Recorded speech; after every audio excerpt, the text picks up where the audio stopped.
Estimados pasajeros, muy buenas noches. Les saluda su conductor. Queridos pasajeros, hoy nos aguarda un viaje con variados relatos de terror que tienen que ver con médicos, enfermeras, paramédicos y personal que se dedica en general al tema de la salud.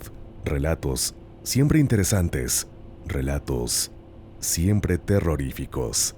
Por favor, inclinen su asiento y abrochen su cinturón.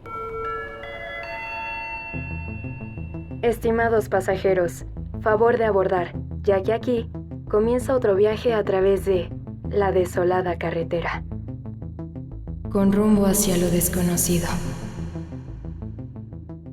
Primera escala. Misterio en la morgue. Estaba completamente inmerso en mis prácticas de medicina forense, trabajando durante el turno nocturno en la fría y sombría morgue del hospital. Cuando llegué, el director del hospital, con una expresión seria, me lanzó un comentario enigmático. Me aconsejó llevar una cruz conmigo, insinuando que la fe podría ser mi mejor aliada en ese lugar.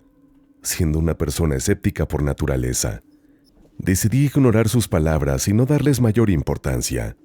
Durante mi primera semana, mientras me adaptaba al ambiente, mi compañero de trabajo, un hombre mayor y experimentado, me señaló hacia un foco de luz roja que colgaba sobre la puerta de la sala principal. Me explicó que si ese foco se encendía, significaba que algo anormal había ocurrido con uno de los cuerpos y que era mi deber ir a revisar. Aunque la idea de que los cuerpos en la morgue se movieran después de la muerte no me resultaba completamente ajena, lo que mi compañero añadió después me puso en alerta. Pero ten cuidado, podrías encontrarte con algo más que un simple cuerpo.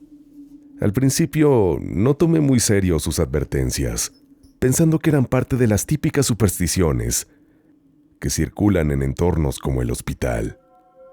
Sin embargo, con el tiempo, la curiosidad comenzó a crecer dentro de mí, y una noche decidí investigar por mí mismo lo que sucedía cuando se encendía el foco rojo. Esa noche, al entrar a la morgue, vi que el foco rojo estaba iluminado. Estaba solo, ya que mi compañero había salido un momento.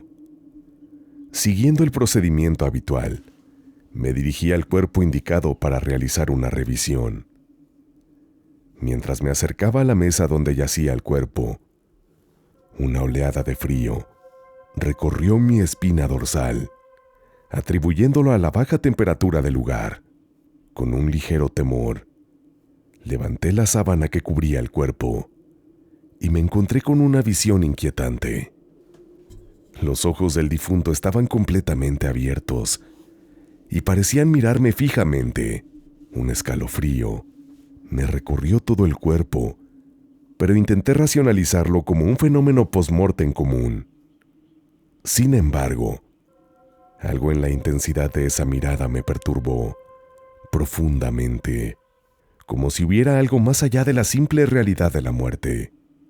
Con el pasar de las noches, el foco rojo comenzó a encenderse con más frecuencia. Cada vez que esto sucedía, sentía una mezcla de intriga y temor. Empecé a observar patrones extraños, cuerpos que se movían de formas inexplicables, miradas que parecían seguirme. Finalmente decidí compartir estas experiencias con otros colegas y, para mi sorpresa, algunos admitieron haber tenido encuentros similares, hablando de susurros en las sombras y figuras que se desplazaban sin explicación lógica entre los cuerpos almacenados. Una noche, mientras estaba a punto de dejar un cuerpo en su lugar, la luz roja se encendió de nuevo.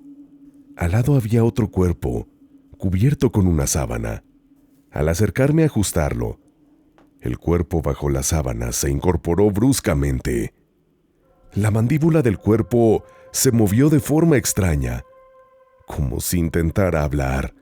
El miedo me hizo retroceder, pero mi curiosidad me mantenía en alerta. De repente, la figura bajo la sábana habló, murmurando el nombre Marta, con una urgencia escalofriante. En ese momento mi compañero regresó y al ver la situación, sin dudar, comenzó a rezar un Padre Nuestro con gran fervor, instándome a unirme en él en la oración. En ese instante, mi cabeza trataba de entender lo que mis ojos presenciaban.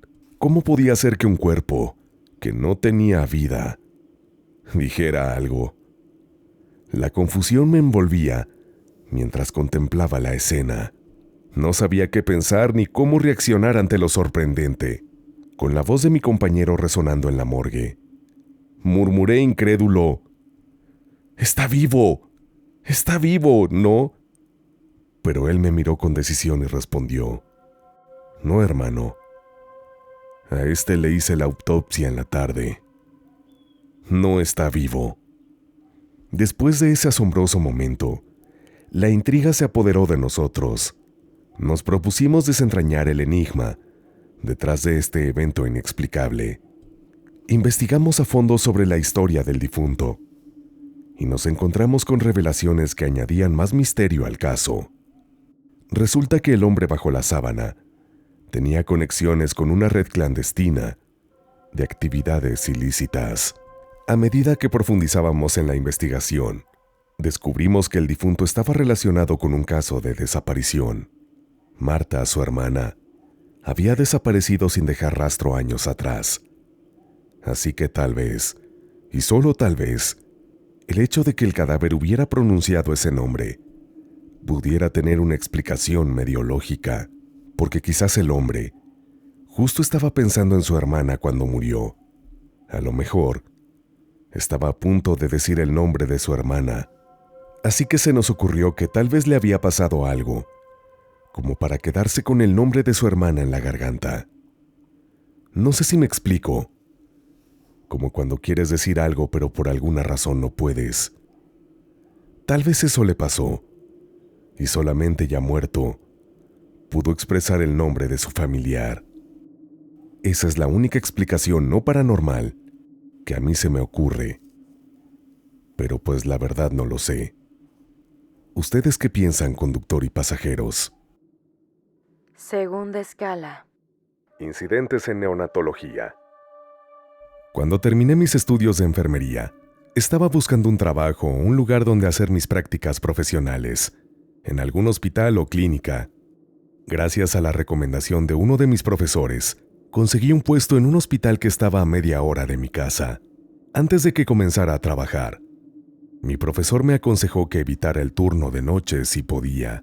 Empecé trabajando en el turno de mañana, que aunque me iba bastante bien, era muy agotador, porque tenía que moverme todo el tiempo y casi no me quedaban momentos libres para estudiar. Al cabo de algunos meses, el jefe del hospital mencionó que necesitaban personal para el turno de noche.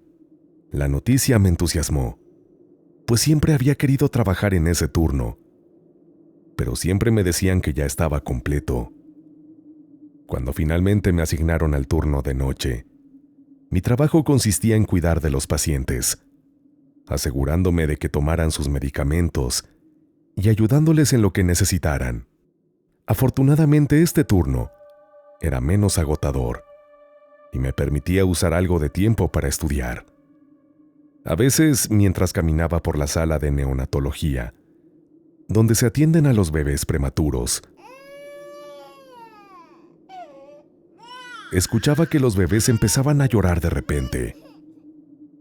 Al principio pensé que podía ser un problema con las incubadoras. Cada vez que esto sucedía, la encargada de la sala me pedía que la acompañara. Ella nunca explicó por qué prefería no ir sola, hasta que un día lo descubrí por mí misma. Eventualmente, la enfermera que estaba a cargo de la sala de neonatología fue transferida a otro hospital. Antes de irse, me advirtió que nunca entrara sola a esa sala y que siempre estuviera acompañada, por mi propio bien. Los días siguientes me asignaron estar a cargo de esa sala. Mi tarea principal era llamar al departamento de mantenimiento cada vez que las alarmas de las incubadoras señalaban algún fallo, como problemas con el oxígeno o la calefacción. Cuando los técnicos de mantenimiento revisaron el sistema, descubrieron que las llaves de oxígeno estaban cerradas. Además, me hicieron hincapié en que debía asegurarme de que nadie, aparte del personal autorizado, accediera a ese lugar, ya que era un área restringida. Una noche, la alarma de una incubadora sonó de nuevo. Esta vez decidí no llamar a mantenimiento y fui directamente a verificar si la llave del oxígeno había sido cerrada. Para mi frustración, estaba cerrada otra vez. Busqué por todo el hospital al responsable de esto, pero no encontré a nadie. Este patrón se repitió noche tras noche. Alguien cerraba la llave del oxígeno. Cansada y frustrada, fui a hablar con mi jefe y le conté todo lo que estaba sucediendo. Él me regañó, preguntándome cómo era posible que permitiera que personas ajenas accedieran a un área tan restringida. Molesta le sugerí que se quedara él mismo una noche en el turno para que viera lo que estaba pasando. Decidí quedarme cerca de la sala de neonatología esa noche, con el plan de entrar rápidamente tan pronto como los bebés comenzaran a llorar, para así atrapar al responsable. Alrededor de las 3 de la madrugada, los bebés comenzaron a llorar y corrí hacia la sala. Al entrar a la sala de neonatología, lo que vi me dejó completamente sin palabras. Con la escasa luz, observé a una mujer de espaldas, vestida de negro, intentando tomar a un bebé. En ese momento intenté llamar su atención. Sin embargo, cuando la mujer se giró, noté que no tenía rostro, y al observar más detenidamente, vi que tampoco tenía pies y estaba flotando.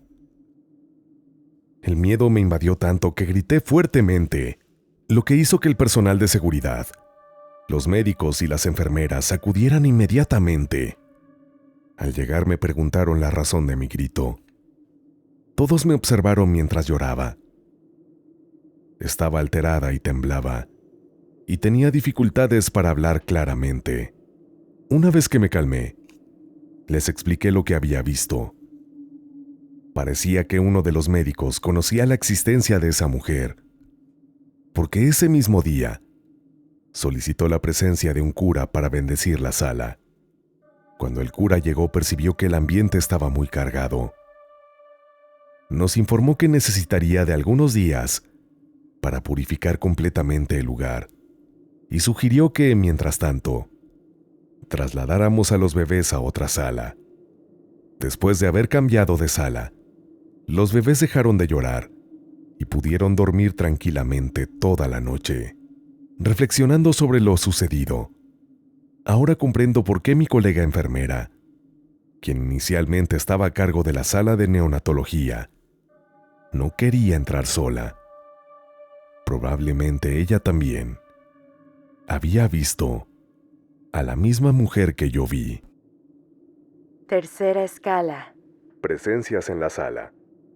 Después de acabar mis estudios en enfermería, conseguí hacer mis prácticas en una clínica local.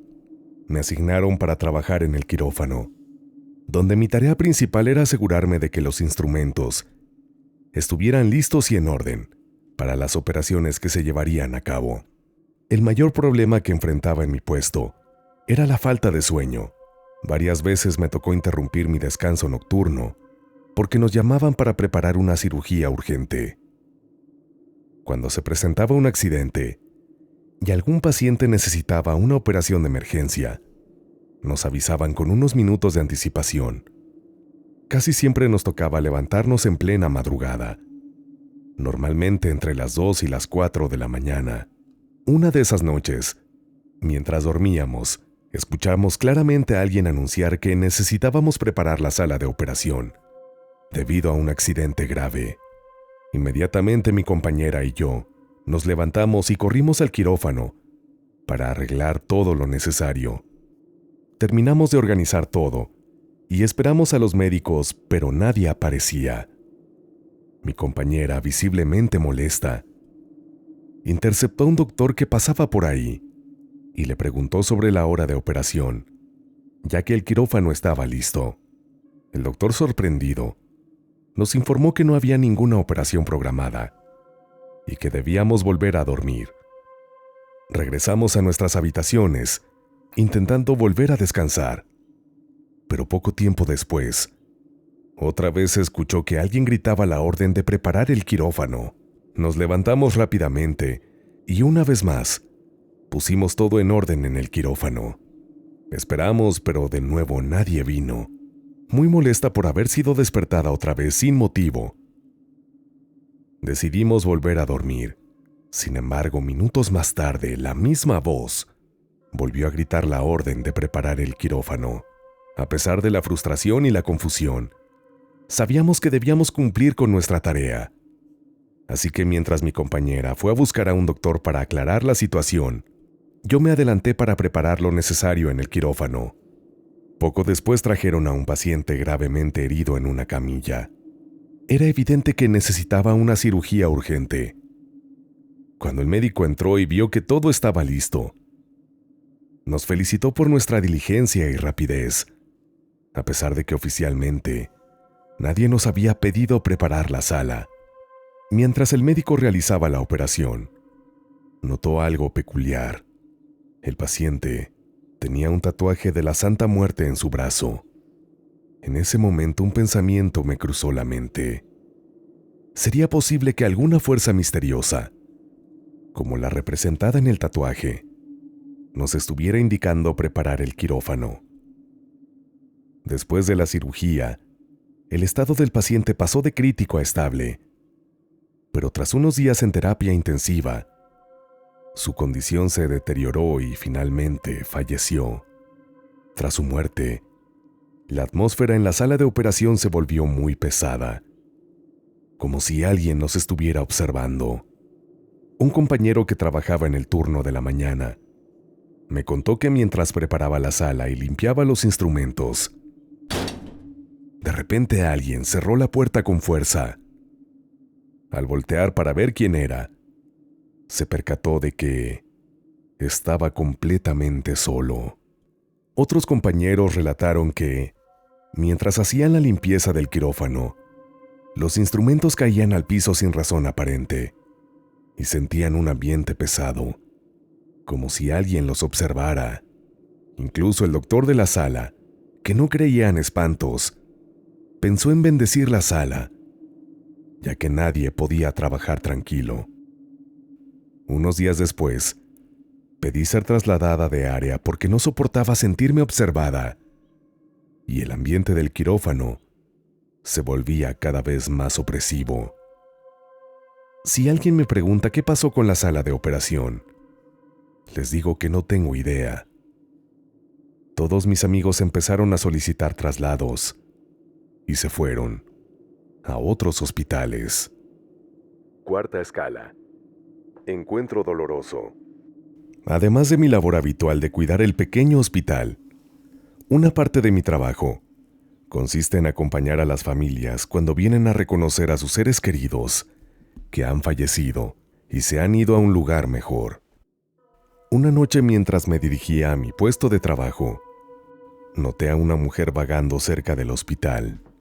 La observé por varios minutos, pero luego la perdí de vista. Eran alrededor de las 11 de la noche, cuando decidí salir a buscar un café caliente para mantenerme despierto durante el turno. Fue en ese momento cuando me encontré de nuevo con la misma mujer que había visto antes. La vi tratando de entrar al hospital, por lo que rápidamente me acerqué a ella y le pregunté: «Mujer, ¿a dónde piensas que estás yendo?». La situación empezaba a parecer extraña y quería entender qué estaba ocurriendo. La mujer me respondió que estaba perdida y no sabía dónde se encontraba. Con voz amable me pidió que la dejara pasar. Le expliqué: «¿Pasar? ¿Pero a dónde crees que puedas ir? Estamos en la morgue y aquí no hay nada que puedas hacer. Sería mejor que llames a tus familiares para que vengan por ti». La joven buscó en sus bolsillos alguna moneda para hacer una llamada, pero no encontró nada. sintiendo compasión por su situación, le di un par de monedas y le indiqué que a unas cuadras más arriba encontraría una tienda donde podría usar el teléfono. También le aseguré que no se preocupara por la hora, ya que la tienda estaría abierta hasta la medianoche. Quería ayudarla a resolver su situación incómoda de la mejor manera posible. Al día siguiente, cuando fui a la misma tienda para comprar algunas bebidas para pasar la noche, aproveché para preguntar al encargado si la noche anterior, casi a la medianoche, había ido una mujer a usar el teléfono. El encargado me informó que después de las 11 de la noche no había recibido más clientes y que incluso había considerado cerrar temprano, pero por costumbre decidió permanecer abierto hasta la medianoche. La ausencia de la joven en la tienda me dejó confundido y preocupado. Realmente esperaba que no le hubiera pasado nada malo. Horas más tarde, una familia llegó al hospital para identificar el cuerpo de un ser querido. Mientras caminaban por la morgue, revisando cada cuerpo, finalmente, de manera triste, encontraron a la persona que buscaban. La tristeza y el dolor llenaban el ambiente. La familia me comentó que la joven desaparecida era su hija, que había estado ausente de casa por varios días, y su preocupación por su bienestar era inmensa. Esa noche, la familia decidió notificar a la policía y empezaron a llamar a todos los hospitales en un intento desesperado por encontrarla. Sin embargo, no encontraron ninguna pista sobre su paradero. Fue entonces cuando uno de los policías, de manera bastante directa, sugirió que probaran suerte en la morgue, insinuando que tal vez allí encontrarían las respuestas que buscaban. La forma en que el policía propuso esto fue directa y algo brusca. Aunque la familia no quería aceptar la posibilidad de que su hija hubiera fallecido, después de algunos días, tuvieron que enfrentarse a la dura realidad de que tal vez nunca más volverían a verla. La incertidumbre y el dolor los abrumaban profundamente. La desaparición de la joven mujer dejó un vacío doloroso en el corazón de su familia, que luchaba por aceptar la dura realidad. Cada día que pasaba, la angustia se profundizaba y la esperanza de encontrarla con vida se desvanecía lentamente. Las jornadas seguían su curso sin noticias y la policía persistía en su búsqueda, aunque los resultados concretos se mostraban esquivos. En una de esas noches, mientras llevaba a cabo mi ronda habitual en el hospital, una sensación de inquietud se apoderó de mí. Fue en ese momento cuando avisté la figura de la joven mujer, de pie, en la entrada de la morgue. «Estoy perdida», pronunció con la misma voz suave y desesperada. En un abrir y cerrar de ojos, desapareció, dejando tras de sí un escalofrío que se percibía en el aire, como un eco sutil de lo desconocido. Con el corazón acelerado y la mirada fija en el lugar donde la mujer se esfumó, me quedé perplejo. No podía explicar lo que acababa de presenciar. No podía ignorar lo ocurrido, pero tampoco sabía cómo abordar la situación. Aún así decidí mantener la calma y proseguir con mis deberes. Los días pasaron y la rutina del hospital continuaba. Una noche, mientras realizaba mi ronda, la figura de la joven mujer volvió a aparecer. Esta vez su presencia era más prolongada, y sus palabras resonaban con un eco melancólico. «Estoy perdida», repetía como un lamento que buscaba ser escuchado. Desapareció al igual que la vez anterior, y esa fue la última vez que la vi. Desconozco si encontró la paz y se pudo ir al otro mundo, o no sé cuál sea la explicación. El punto es que ya no se volvió a aparecer, o al menos a mí ya no se me apareció. No sé si algún otro trabajador la haya vuelto a ver. Estimados pasajeros, si han llegado hasta este punto de este viaje, es momento de descender solo por unos instantes del autobús para que descansen un rato, estiren las piernas y vayan por más botana o bebida si es que les hace falta. Mientras tanto, los invito a que se suscriban al canal y activen la campanita de notificaciones para que no se pierdan ninguno de nuestros próximos viajes y además puedan formar parte de la comunidad de pasajeros, la más terrorífica de todo YouTube. También les recuerdo que nos podemos conocer e interactuar de una forma más personal y cercana a través de mi cuenta personal de Instagram. En esta red social te espero como LocuTonyMX, LocuTonyMX. Y no olvides que tu relato es importantísimo para este proyecto.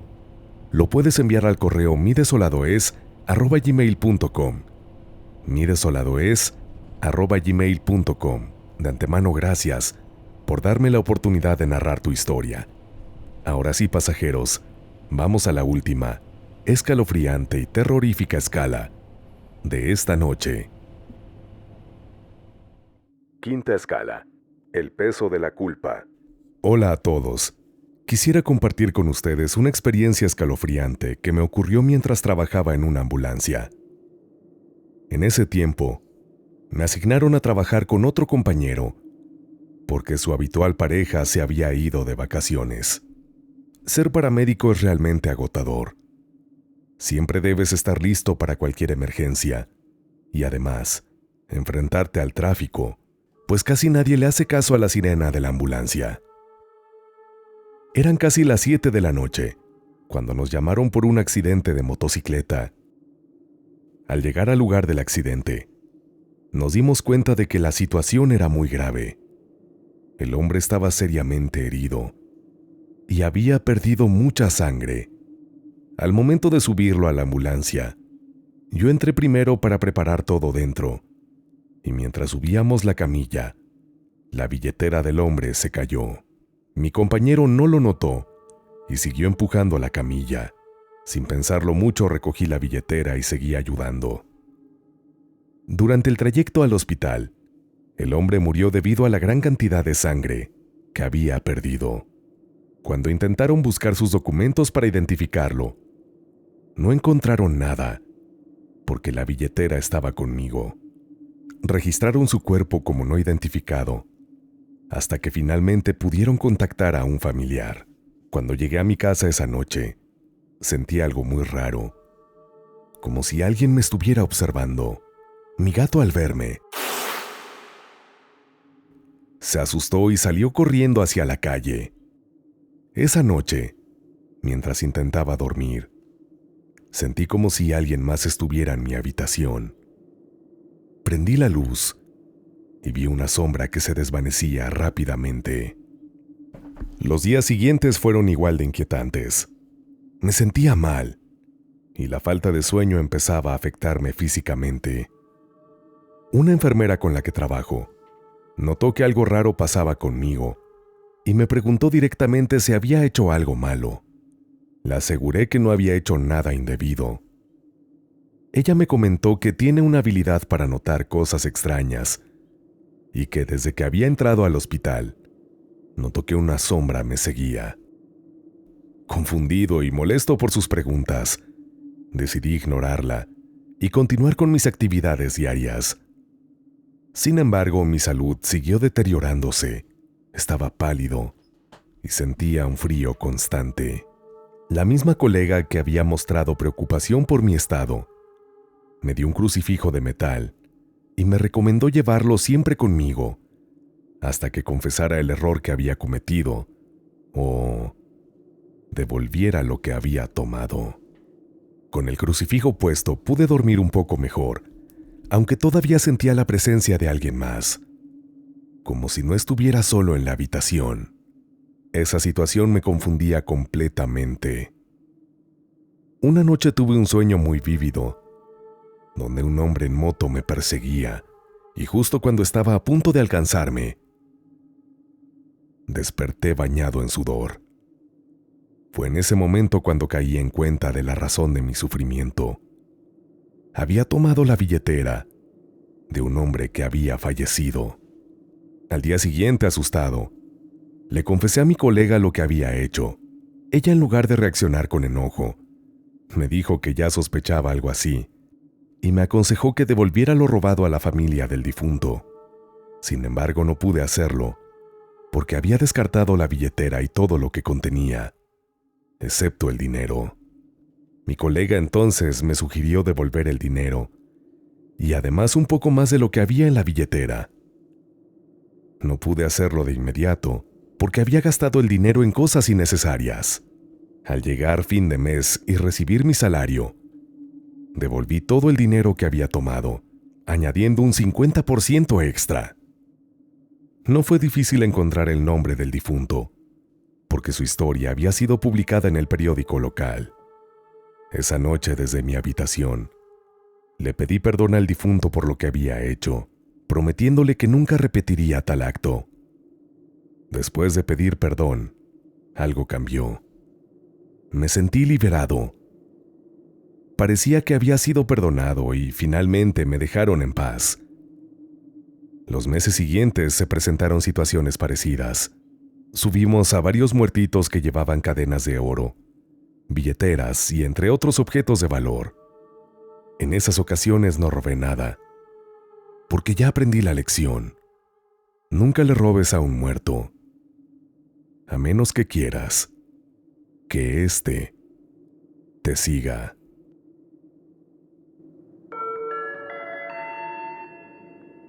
Estimados pasajeros, hemos llegado a nuestro destino. Gracias por acompañarnos en este viaje. Es momento de descansar. Si creen poder.